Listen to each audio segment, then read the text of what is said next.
There are two key steps to building the Mishkan, which means that there are two key steps to transforming our environment into a home for Hashem. And we're going to learn it from how Rashi specifies the meaning of the words V'asu li mikdash. Reish Pasha saying at the beginning of our parasha, when Rashi comments on the pasuk where Hashem says, "Make for me a mikdash, and I will dwell amongst you." Hetek Rashi sateva. So Rashi quotes the words "Ve'asu li mikdash," make for me a mikdash. Pirush, he explains what it means is "Ve'asu," make, lishmi, for my sake, for my name, beis kedusha, a holy house. So because of Meforshim, it would appear that Rashi is actually telling us two different things, or the interpretation of two different words in his commentary. He's explaining two different words in the pasuk, namely, Aleph, first he explains the word li, to me, Pirushoi lishmi, that it means for my sake, for my name. Beis, secondly, he's explaining the word mikdash, and explains that is Pirushoi, beis kedusha, a holy house. From Sif Gimel, we're going to analyze the second part of Rashi more, but for now, let's have a look at the Li Lishmi part. We need to understand. Anybody who's familiar with Rashi will know that it's unusual for Rashi to speak about the interpretation of two different things in a single Rashi. Considering that these are two different topics, Li and Mikdash, why did Rashi put them both into a single explanation? Rather, what Rashi should have, you would think, what he should have done is what he does in the vast majority of places in Torah, Bishnei Diburim, under two different headings. Li, that word, and then he should have explained means lishmi, for my name or for my sake. New Rashi, under a different heading, Mikdash, and explained that means Beis Kedusha, a holy house. There's another thing about the way Rashi interprets this pasuk, which really doesn't seem to make sense, and that is this word va'asu. Why does Rashi include the word and make for me a mishkan? Make is not the word he's explaining. But not only does he mention it in the heading, but he repeats the word again when he gets into the commentary.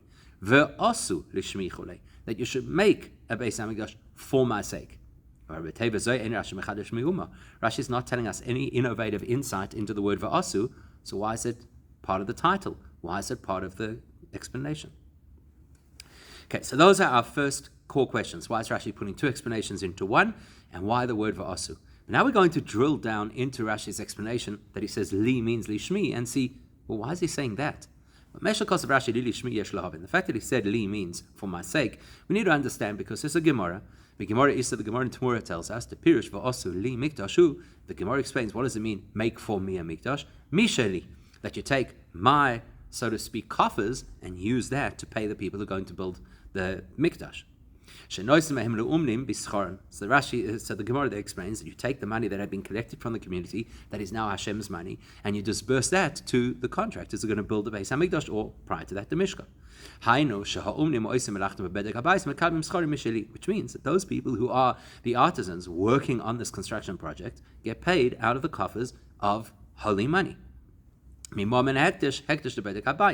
From holy money that had been designated for the maintenance, and in this case the construction of the Beis HaMikdash and the Mishkan. Now, this explanation that the word li means from mine is not only unique to the Gemara, Rashi has already used it before in Parashas Toldos. Remember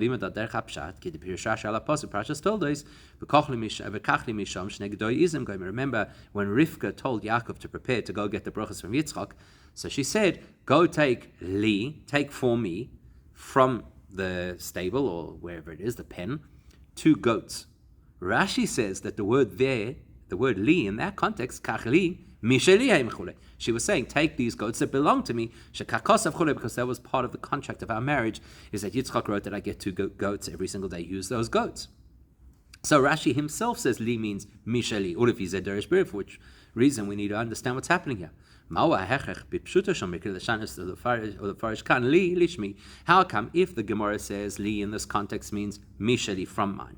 And Rashi already told us that the word li in pshat could mean misheli, from mine. What is compelling Rashi in the simple understanding of this pasuk to change the meaning of the word lishmi, the word li, from misheli to the word lishmi? So the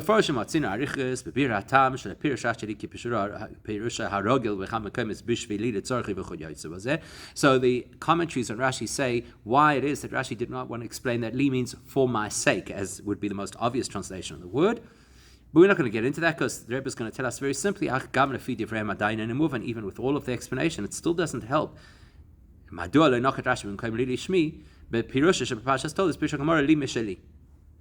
of those Mefarshim are explaining why it doesn't say li means bishvili, for me, but it doesn't explain why he's saying li means lishmi when he could have said li means misheli. So the simplest way you might want to explain this, which the Rebbe is going to illustrate does not actually work, is to say this. The very opening statement of our parasha is, Hashem says to the Jewish people, via Moshe Rabbeinu, take li, for me, a donation. Rashi, there Rashi says, li doesn't just mean for me, but also lishmi, that you have to have intention that it's for the Eibishter's sake. Now you understand the context. The context is that at that point, they're taking their own money, separating it, and donating it to become holy money. So you can't say that the word li there means from my money, because it's not the Eibishter's money yet. That's the whole purpose of this exercise, is to donate these assets to the Eibishter so they could become hektish. So now here's where your logic is going to go. If the word li at the beginning of the parasha means lishmi, as we've proven, because it cannot mean mishali,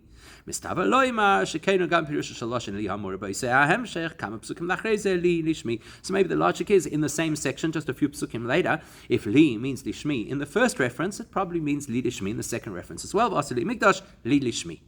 That might seem like a great, simple way to explain it, except that it really doesn't make any sense. Aval kadaikas, when you pay attention to what's going on, hare aderabba, the exact opposite makes sense.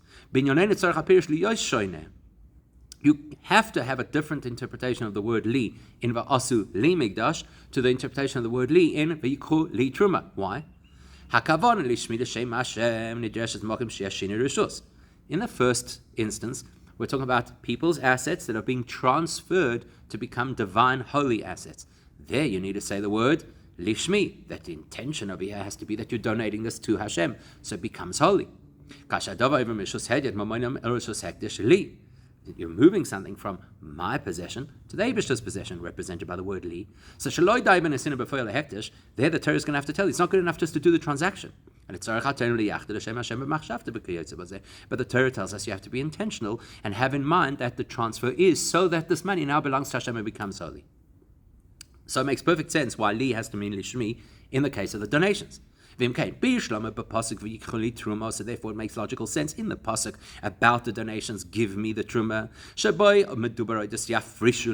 where the Torah is describing how they have to separate from their assets and give to the Eibishter, where you're taking mundane property and you're making it holy. We understand why in that context intention is really important. You have to intend to make this holy, to give it to the Eibishter.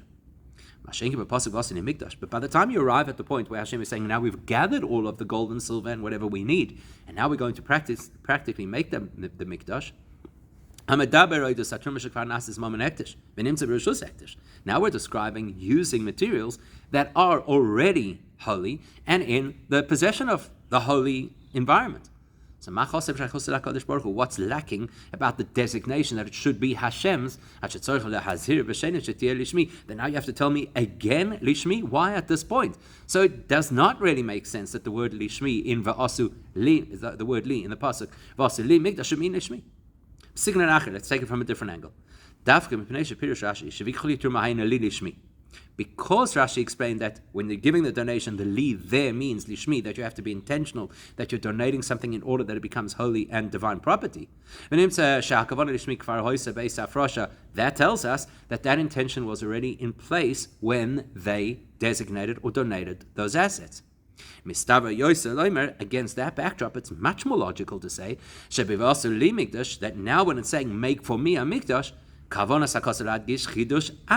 surely the Torah is now wanting to tell us something different about the meaning of the word li. Not a repeat of intention to make it divine, because you've already done that. And then the Gemara's explanation actually makes perfect sense. Now you're going to take my things that you've already sanctified for me and use them to build this Mishkan. Okay, so those are the questions about the word lishmi. So we have the generic question, why two explanations in one? Why do you include the word va'asu? We have the question of why is he saying li has to mean lishmi, which is different to how the Gemara and Rashi himself has interpreted it elsewhere. And now we have to look at why he interprets the word mikdash as base kedusha. So we also need to understand the last words of what Rashi says, which is Mikdash equals base Kedusha. What's Rashi telling us about the word Mikdash that we don't already know? Let's be honest. Before Rashi said anything, we knew what a Mikdash was. And we know it because the Torah has already told us before. So the Ra'im wants to suggest that Rashi is telling us the word Mikdash is more specific. Not just the generic, not just anything which becomes sanctified. But this is specifically about a structure that becomes sanctified. Because the Ra'im says, whenever we use the word Mikdash, what we really mean is a house that has become holy, as opposed to Hekdesh or Kodesh. The word Mikdash is specifically for a building. That's how he explains it. That's not good enough for Rashi. I'll tell you why. Because this explanation leaves a lot of room for exploration. Because Tevas Mikdash, primarily Ilba Pashas B'Shalach, we've already encountered the word Mikdash on its own in Pashas B'Shalach in Oz Yashir, Mikdash Adnai Koinu Yodecha, that Eibush established his Mikdash with his hands. So if when I see the word Mikdash, I have to be told that it means specifically a house that is holy, then the Rashi the Farish can shab. Rashi should have brought that up the first time we encounter the word Mikdash in Pashas B'Shalach. In fact, logically, the exact opposite makes sense. Not only does Rashi not explain what the word Mikdash there means, that it equals base Kedusha, like he says here, but rather the way that Rashi approaches it in the case of Oz Yashir implies it's very clear to Rashi that everybody knows that the word Mikdash means Beis HaMikdash, which means I don't have to explain it, which is why I didn't explain it in Parashas B'Shalach, which raises the question of why is he explaining it now. Furthermore, if, like the Ra'im says, all Rashi wants to clarify for us over here is that the usage of the word Mikdash refers specifically to a structure, not just any ordinary thing which has been sanctified. Then Rashi should have used the expression Beis HaMikdash. We know what that is, and it would teach us that Mikdash is a word that is associated specifically with the structure, because now you'd be using the word Mikdash in the context of a bias. Rashi doesn't do that at all. Rather, Rashi gives an explanation that ignores the word that's in the pasuk, Mikdash, and the term we normally use, Beis HaMikdash, because of Beis Kedusha, and he uses an unusual expression, a holy house. And while we're about it, what some of the commentaries try to answer also really needs to be explained. Because they say, Rashi is addressing this question. How can you instruct us to make something holy? How do we make something holy? We can make the structure. We can't imbue it with holiness. The holiness of the Mishkan, all the Beis HaMikdash, is not our doing. That's the Eibish's input. So the Mepharshim should say, well, that's what Rashi is telling us. The instruction is to make a house for holiness. So we're not going to say that's a good enough explanation. Why not? Because again, go back to Pashas B'Shalach. That it's very obvious and everybody knows that Mikdash is a contracted form of the term Beis HaMikdash, so we know exactly what we're referring to. And I don't need the pasuk to explain to me that the words Mikdash mean that we're going to make the building, which will then be holy, rather than to suggest that we're going to imbue it with holiness. Void canal, as we already said before. And if there is a concern that perhaps you would have thought that we're going to make a place that is holy, should have just said, Rashi should have just said, we're going to make a Beis HaMikdash that the Eibishter will make holy. So what lies at the core of understanding all of these issues that we've raised about Rashi is we've misinterpreted what question Rashi is looking to address. The explanation hinges on that. The key question that Rashi is addressing here is, how is it appropriate to use the word Mikdash in the context of the instruction to build the Mishkan? As we've just pointed out, when you hear the word Mikdash, you hear a shortened version of Beis HaMikdash, and so you naturally think of the Beis HaMikdash in Yerushalayim. Like it's in Oz Yashir. First, it tells us that David is going to bring us to the special mountain of his inheritance, which is Hara Miriah, Hara Bayis, and then you're going to build the Beis HaMikdash over there. So, mikdash is a word that is always associated with the Beis HaMikdash in Yerushalayim. V'ilo kan, whereas over here we're talking about the instructions about building the Mishkan in the desert long before we get to Yerushalayim. It's something that the Torah calls Mishkan, not Beis HaMikdash. Is the very next pasuk is going to say, Eis Tavnes HaMishkan, the design of the Mishkan. So therefore Rashi is addressing this question. Surely the pasuk should have said, Va'asuli Mishkan, make a Mishkan, instead of telling me Mikdash, and then you have to explain that Mikdash over here actually means the Mishkan. So the Ohr HaChaim makes a suggestion that doesn't work with Rashi's approach. But the Ohr HaChaim's explanation is Asuli Mikdash. That expression Asuli Mikdash is highly generic. And it includes all the iterations of any house of holiness that we're going to build for the Eibishter, if it's a temporary Mishkan in the desert or the permanent structure in Yerushalayim. Then the Ohr HaChaim says the next psukim get into the details of what's relevant at this point in history, which is building the Mishkan in the desert. That you have to build a Mishkan according to the rules that are going to be set out in this parasha. That works beautifully for the Ohr HaChaim, but Rashi rejects that possibility. Rashi negates this possibility because when commenting on the next pasuk where the Torah says you have to build it according to what I show you, the structural layout of the Mishkan. Rashi says this pasuk is a direct continuation of the preceding pasuk, which was V'asuli mikdash that you should make a mikdash according to everything that I instruct you. In other words, when we move on, Rashi's view is V'asuli mikdash, and Tavnis HaMishkan is one instruction. And it's not like the Ohr HaChaim is saying, first, a generic instruction that there should always be a home for Hashem in different variations. And now we'll get into the details of the Mishkan in the next pasuk. Rashi is saying, no. V'asili Mikdash equals Tavnis HaMishkan. This is all one continuum. If that's the case, how can you call the Mishkan Mikdash? Furthermore, according to Rashi's approach, this is not the place where the Torah is telling us that there has to be a Beis HaMikdash in the future generations. Because Rashi is understanding that the instruction here is that you're instructed to do what I show you, which is the layout of the Mishkan. And the layout and design of the Beis HaMikdash is completely different to the design of the Mishkan. Not completely, it has certain similarities, but it's a very different structure. And that's what Rashi specifies, that later on when it says V'chein tasu, that this is what you should do in future generations as well, says Rashi, that's koi b'dafke rak al klei HaMishkan. That's an instruction about the things inside the Mishkan, the Mizbeach, the Menorah, the Aron. Those have to be the same throughout the generations. That even in the future, when you have a Beis HaMikdash, the Menorah has to have the same design as the Menorah now, and so the Shulchan, etc. But Rashi is not saying that the Mishkan now has to be the template for all future Batei Mikdash, because no, this is an instruction specifically around the building of the Mishkan.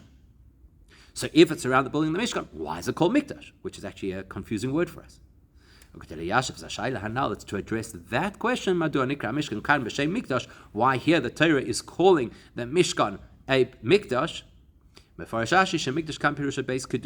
To address that, Rashi says, well, here the meaning of the word Mikdash is a holy house. This word Mikdash in this pasuk is not just a shortened version of the words Beis HaMikdash.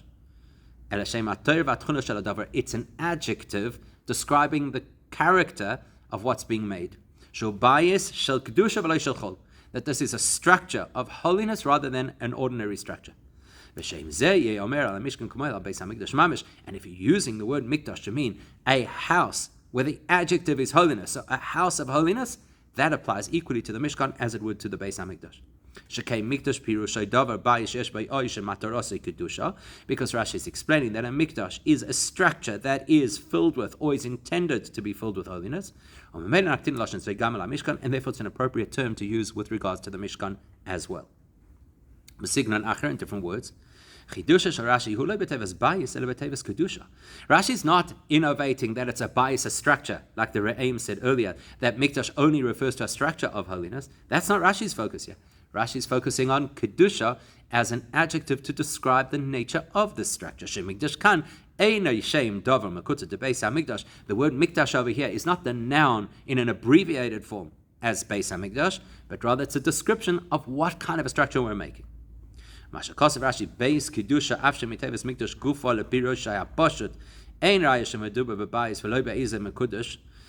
now, the fact that Rashi jumps to the point to say that it's a holy house, because again, he's explaining the word Kedusha. So why is he adding a structure to it? Even though you could say maybe the word Mikdash has other applications and maybe other things that have been sanctified. It's not because he's making a statement about the meaning of the word Mikdash that, like the Re'im says, it always has to apply to a structure. He's saying because practically we're discussing the building of a Mishkan, which is a structure. And I'm telling you that the structure is this kind of a structure. Beis Kedusha, a place of holiness. Okay, and that's evident from the fact that the Torah immediately continues to say, you've got to build the design of the Mishkan. Which, as we've pointed out, Rashi is saying is one continuum. Mikdash equals the design of this structure called the Mishkan. It's the context that tells us the holy thing you're building is a structure as opposed to something designated for holiness. But still, it's not absolutely clear because okay, so we've illustrated that it is possible to expand the term Mikdash to include the Mishkan because you're describing a structure of holiness. But that doesn't ask why the Torah did it. It explains how it could work should the Torah choose to do it. The question is, why did the Torah do it? Why did the Torah refer to the Mishkan as a Mikdash? Why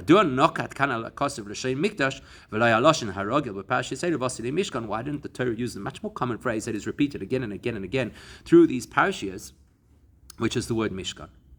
To help contextualize that, first Rashi said, okay, let's understand what li in this case means. It means lishmi, not just lishmi, but v'osu lishmi. The Torah is not only telling us that you have to build a Mishkan, but rather that you have to build a Mishkan with intention that it should be dedicated to Hashem. To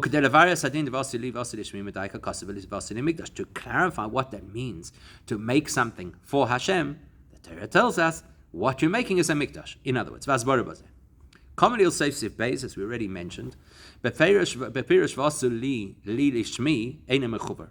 say that making for me, that the word li has to mean lishmi, we already explained that it's not so clear and not so obvious. The other opinions say it's mishali. It's not so absolute that it has to be lishmi.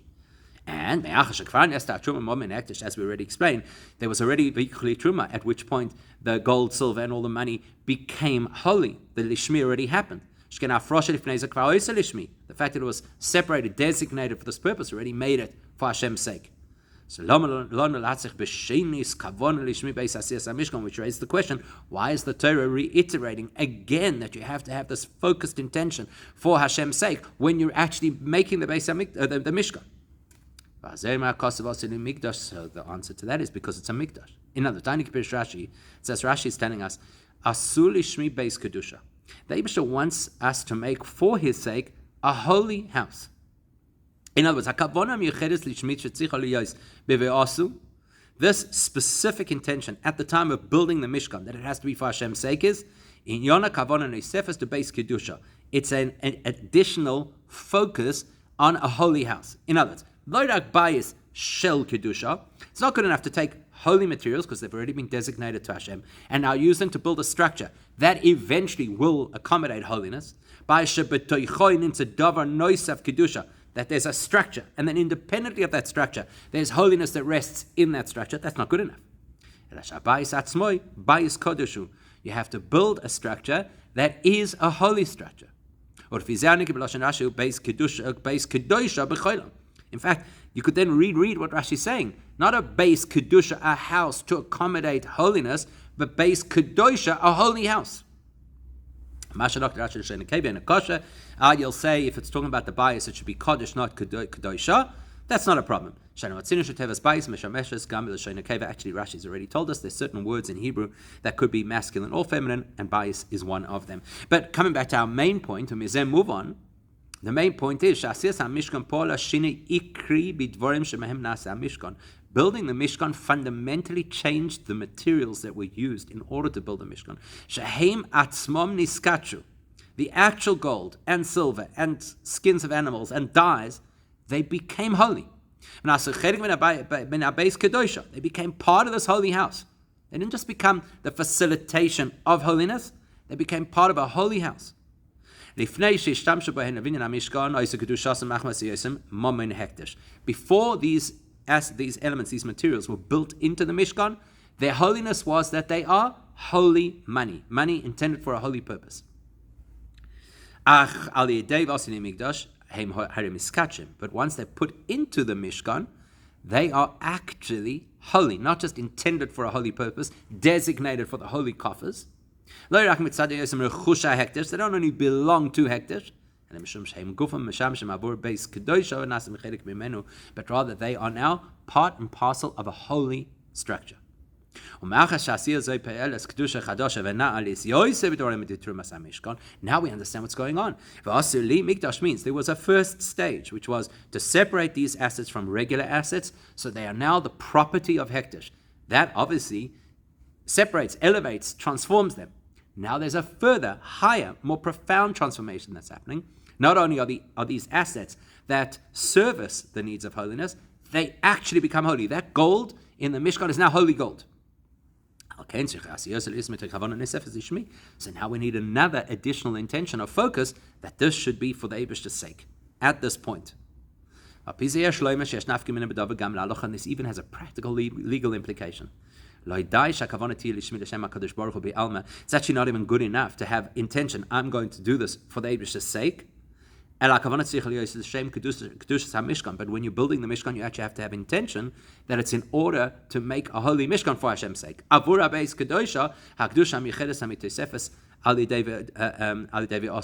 You have to have kavana that you're now imbuing this extra degree of holiness, which is part of the Asur Mikdash, which wasn't there beforehand when these were just assets belonging to Beit HaKabayis. This also gives us another perspective on what Rashi says. Another word that Rashi says about Terumah, which we haven't yet addressed, comes earlier in the parasha.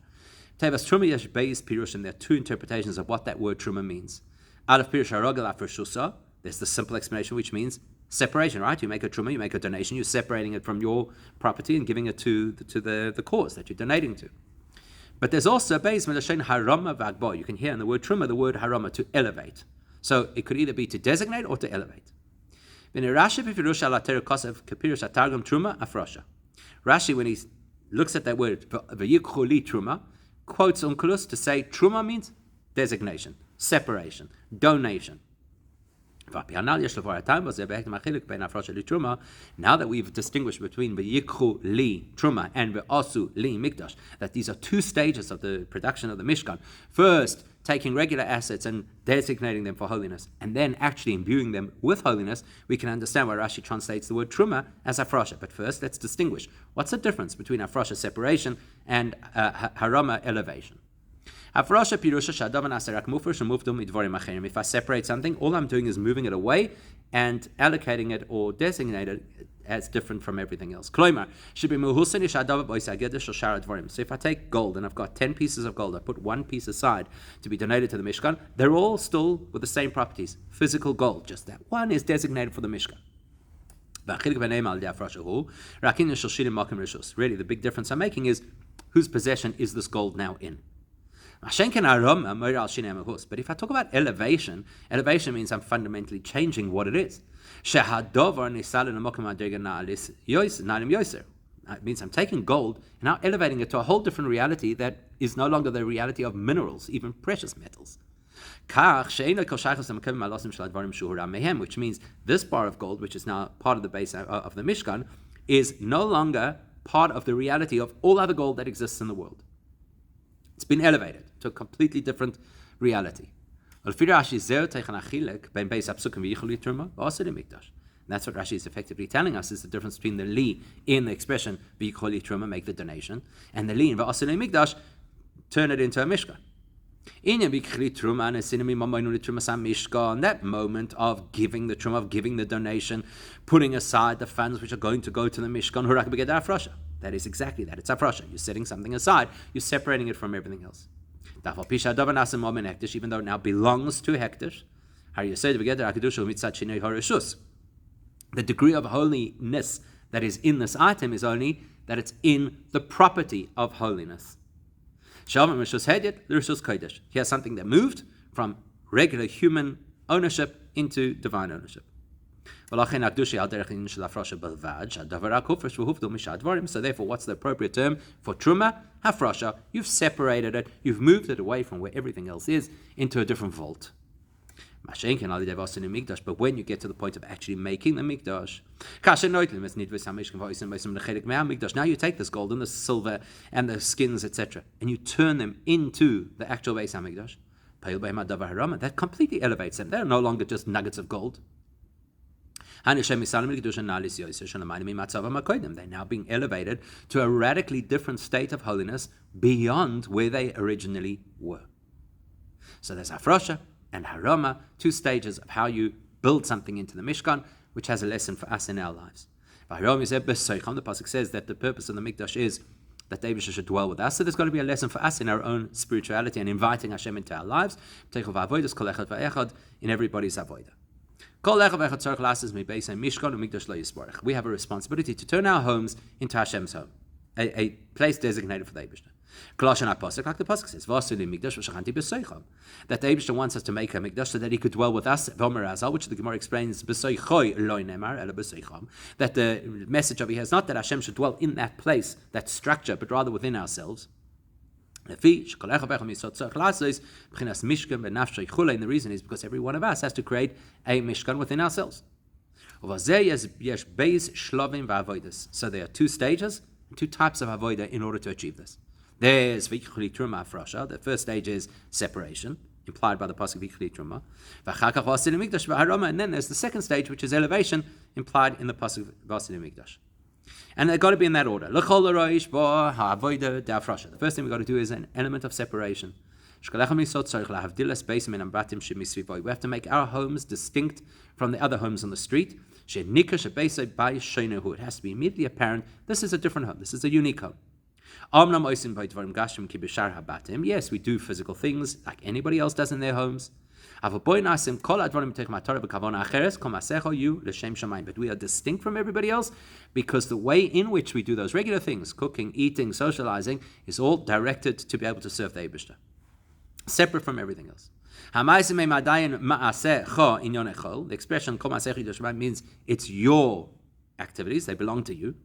But they are directed heavenward. In other words, that different to everybody else is just self-serving. This is to be able to do something to forge a bond and connection with Hashem. Even though the activities are the same activities. The gold looks like the same gold. My eating looks like anybody else's eating. But the ultimate goal is elevation, to become a mikdash. The whole house has to be elevated, upgraded. It has to be transformed into a mikdash, which means that it's a house that doesn't even have the regular mundane things that everybody else has in their homes. It's a holy home where everything is to serve the Eibusha. We achieve this by having a house that is completely filled with the light of Torah and mitzvahs. You don't feel any sense of mundanity in that house. That general home, as well as every detail of what goes on in the home, in Yonam HaMitzvahs, Anasis Al Yodam, is all about the mitzvahs being done in that home. So if we go through this process, we do this Hafrasha, we become distinct from everybody around us, and then we elevate our homes, that it actually feels like a place of holiness. If we do that, that is a way to expedite the building of the third Beis HaMikdash, Mikdash Adna Keinu Yodecha, which is described in Oz Yashir, and that should happen in Meheira v'Yomeinu Mamash, literally right now.